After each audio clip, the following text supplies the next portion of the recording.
Я чувствую, что имею что-то против мавлидов. Он как бы убедился доводами, но остались сомнения. И спрашивает, почему не делают мавлиды в честь нашего господина Абу Бакра и Умара. Наш господин Абу Бакр и Умар удостоились самого большого мавлида. Есть ли мавлид больше, чем пребывание рядом с посланником Аллаха, саллаллаху алейхи вассалам, утром и вечером? Они оба лежат рядом с посланником Аллаха. Во всяком случае, если бы они были похоронены в Египте, то мы бы увидели мавлид и в их честь. Поистине, жители Египта любят семейство пророка. Здесь у нас проводят мавлид в честь нашего господина Ухба бин Амира, а он сподвижник, находится в Египте.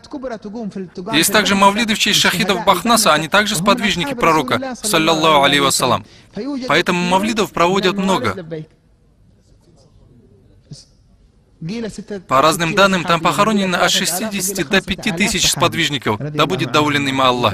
Его еще называют египетским Бакеем. Тем не менее, часть молодежи в Египте не слышала об этом кладбище, которое называется Почтенная Бахнаса, на котором похоронено около 5000 сподвижников.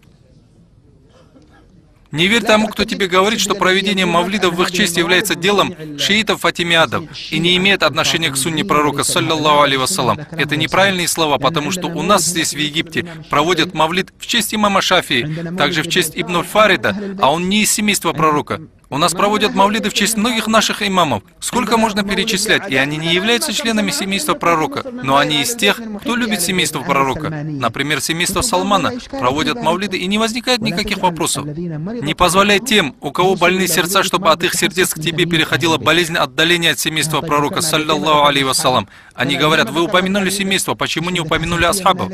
Что, у тебя есть претензии к семейству пророка, саллаллаху алейхи вассалам? Отбрось подобные мысли, будь искренен с Аллахом, и ты увидишь, как нур спускается в твое сердце, и он удалит сомнения такого рода.